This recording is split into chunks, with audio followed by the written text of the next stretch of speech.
Hi hello friends, എല്ലാ കൂട്ടുകാർക്കും മൗനരാഗത്തിന്റെ പുതിയൊരു റിവ്യൂയിലേക്ക് സ്വാഗതം. അങ്ങനെ നമ്മുടെ കല്യാണി നല്ല സങ്കടത്തിൽ തന്നെയാണ്. അവളാണെങ്കിൽ കരഞ്ഞുകൊണ്ടിരിക്കുകയാണ്. അവളുടെ അച്ഛൻ പ്രകാശൻ പറയുന്നുണ്ട്, എൻ്റെ കൂടെയല്ല എൻ്റെ മകള്, അവൾക്ക് ശരിക്കും അവളുടെ അമ്മ എന്ന് പറഞ്ഞത് ദൈവം തന്നെയാണ്. അവൾക്ക് അമ്മയായിട്ടല്ല അവൾ കണ്ടിട്ടുള്ളത്. അതുകൊണ്ട് എൻ്റെ മോൾക്ക് സഹിക്കാൻ പറ്റില്ല, നിങ്ങളൊക്കെ സമാധാനിപ്പിക്കണം. എന്തായാലും ലക്ഷ്മി അമ്മ ചായയൊക്കെ കൊണ്ടുവരുന്നുണ്ട്, വെള്ളമൊക്കെ കുടിപ്പിക്കാനൊക്കെ നോക്കുന്നുണ്ട്. പക്ഷെ ഒന്നും തന്നെ കഴിക്കാനോ കുടിക്കാനോ നമ്മുടെ കല്യാണി തയ്യാറാകുന്നില്ല.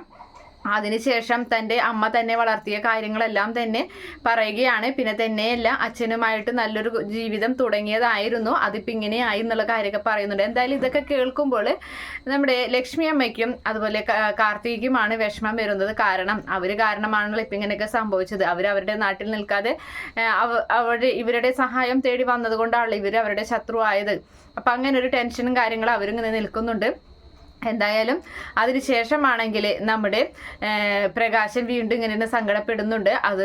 അവള് ഒരിക്കലും മരിക്കേണ്ടതല്ല, ഞാനിപ്പോൾ സ്നേഹിച്ചു തുടങ്ങിയതേ ഉള്ളൂ. ദൈവം ഞങ്ങൾക്ക് വീണ്ടും ഒരു ജീവിതം തന്നു തുടങ്ങിയതാ, പക്ഷെ അത് ഇങ്ങനെയൊക്കെ ആയിപ്പോയി എന്നൊക്കെ പറഞ്ഞ് സങ്കടപ്പെടുന്നുണ്ട്. അതുപോലെ തന്നെ നമ്മുടെ രതീഷ് പറയുകയാണ്, ഇനി ഒരിക്കലും അവൻ ഒരാളെ ഉപദ്രവിക്കാൻ പാടില്ല, അതിന് വേണ്ട കാര്യങ്ങളൊക്കെ നമുക്ക് ചെയ്യണം. കല്യാണിയുടെ കണ്ണീര് അതിന് വില കൊടുക്കേണ്ടി വരുന്നത് അവനെ, ആ ഗംഗയെ തീർക്കുക തന്നെ വേണം.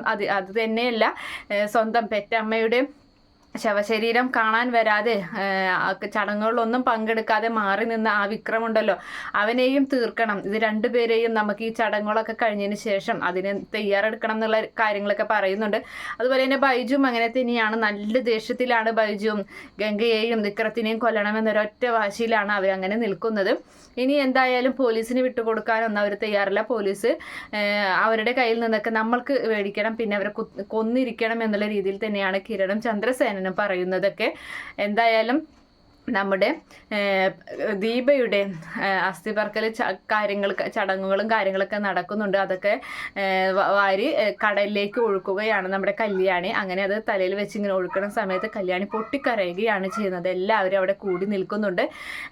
അതിനുശേഷം വീട്ടിലേക്ക് തിരികെ എത്തിയിട്ട് വീണ്ടും നമ്മുടെ കല്യാണിക്ക് ടെൻഷനും കല്യാണിക്ക് നല്ല വിഷമവും കാര്യങ്ങളും.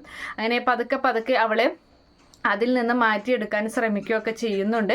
ഇതേ സമയത്താണെങ്കിൽ വിക്രം എത്രയും വേഗം തന്നെ പുറത്ത് ചാടിയിരുന്നെങ്കിൽ അവരൊക്കെ ഇല്ലാതാക്കണം എന്നുള്ള കാര്യങ്ങളൊക്കെയാണ് വിക്രവും പറഞ്ഞുകൊണ്ടിരിക്കുന്നത്. പക്ഷേ അതൊന്നും തന്നെ നടക്കാനൊന്നും പോകുന്നില്ല. മനോഹറാണെങ്കിൽ നന്മയുടെ പാതയിലാണ്. മനോഹറും എന്തായാലും വിക്രത്തിനൊക്കെ ഉപദേശിക്കാൻ നോക്കുന്നുണ്ടെങ്കിലും വിക്രം ശത്രുവായി മാറുകയാണ്. പിന്നെ മനോഹറിനോട് പറയുന്നുണ്ട്, ഇനി നിന്നെ ഞാൻ ഏട്ടാന്നൊന്നും വിളിക്കില്ല, നീ എൻ്റെ ശത്രുവാണെന്നുള്ള രീതിയിലൊക്കെ സംസാരിക്കുകയാണ്. അതുപോലെ തന്നെ ഇനി ചടങ്ങുകളൊക്കെ കഴിഞ്ഞതിന് ശേഷം ഇനി എന്തായാലും അവർ വെറുതെ ഇരിക്കില്ല. എല്ലാവരും ചേർന്ന് അവരുടേതായ രീതിയിൽ തെരച്ചിൽ തുടങ്ങുകയാണ്. അതിനൊടുവിൽ ഈ ഗംഗയും അതുപോലെ ഈ സ്റ്റെഫിയും എവിടെയാണ് താവളം പിടിച്ചിട്ടുള്ളത് എന്ന കാര്യം അവർ മനസ്സിലാക്കുകയും അതുപോലെ തന്നെ അവരെല്ലാവരും ചേർന്ന് അവിടേക്ക് ചെല്ലുകയും പോലീസിനെ അറിയിക്കാതെ അവരവിടേക്ക് ചെല്ലുകയും ഗംഗയെയും സ്റ്റെഫിയെയും ഓൺ ദ സ്പോട്ടിൽ അവിടെ വെച്ച് തീർക്കുകയും ചെയ്യുന്നുണ്ട്. എന്തായാലും ഗംഗയ്ക്ക് എന്തെങ്കിലും പറ്റിക്കഴിഞ്ഞാലും പോലീസിന് യാതൊരു തരത്തിലുള്ള കുഴപ്പമൊന്നുമില്ല. കാരണം അവൻ അത്രയും വലിയൊരു ക്രിമിനൽ ആയതുകൊണ്ട് അവൻ മരിച്ചു കഴിഞ്ഞാൽ ഈ നാട് നന്നാവുകയുള്ളൂ എന്ന് തന്നെയാണ് പോലീസുകാരും പറയുന്നത്. എന്തായാലും പോലീസുകാർ തെരഞ്ഞുകൊണ്ട് നടക്കും, പക്ഷേ ഇവിടെ ഇവനെ തീർത്ത് കളഞ്ഞിട്ടുണ്ടായിരിക്കും. അതുപോലെ തന്നെ നമ്മുടെ കല്യാണി ഇനി കുറച്ച് നാളൊക്കെ കഴിഞ്ഞതിന് ശേഷം മാത്രമേ കമ്പനിയിലോട്ടുള്ള കാര്യങ്ങളും കമ്പനിയിലേക്ക് വരേണ്ട കാര്യങ്ങളൊക്കെ നോക്കുകയുള്ളൂ. എന്തായാലും സരയു കുഞ്ഞിനെയൊക്കെ നല്ല രീതിയിൽ വളർത്തുന്നുണ്ട്. അതുപോലെ തന്നെ നമ്മുടെ സരയു ഇവരോടൊക്കെയുള്ള സമീപനമൊക്കെ വളരെ വ്യത്യാസമായി കൊണ്ട് തന്നെ ഇരിക്കുകയാണ്. പക്ഷെ അതേ സമയത്ത് രാഹുലാണെങ്കിലും അവൻ എത്രയും വേഗം കല്യാണിയും കിരണൊക്കെ ഇല്ലാതാക്കണം എന്നുള്ള ഇപ്പോഴും ആ ഒരു മനസ്സോടുകൂടി തന്നെയാണ് അവൻ അതിൻ്റെ ഉള്ളിൽ നിൽക്കുന്നത്.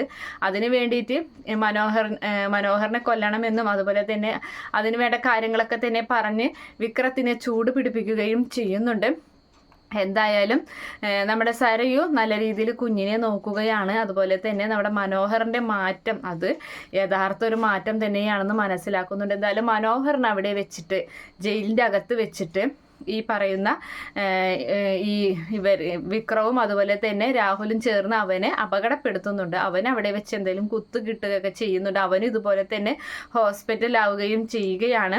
എന്തായാലും അങ്ങനെ ഇരിക്കുമ്പോൾ ഇനിയിപ്പോൾ നല്ലൊരു മാറ്റമാണ് ഇനിയിപ്പോൾ ഉണ്ടാകാൻ പോകുന്നത്. ഒരു പക്ഷേ നമ്മുടെ സരയുവിൻ്റെ മനസ്സൊക്കെ മാറ്റി കുഞ്ഞിനെ അവന് കാണിക്കാനുള്ള കാര്യങ്ങളൊക്കെ തന്നെയായിരിക്കും നടക്കാൻ പോകുന്നത്. അതുപോലെ തന്നെ കാർത്തികയുടെ വിവാഹം, അതിപ്പോൾ എൻഗേജ്മെൻറ്റ് മുടങ്ങിക്കഴിഞ്ഞിരിക്കുകയാണ്. അപ്പോൾ എൻഗേജ്മെൻറ്റ് നടത്തുകയും അതുപോലെ തന്നെ കല്യാണം അതും നടത്തുകയും ചെയ്യുന്നുണ്ട്.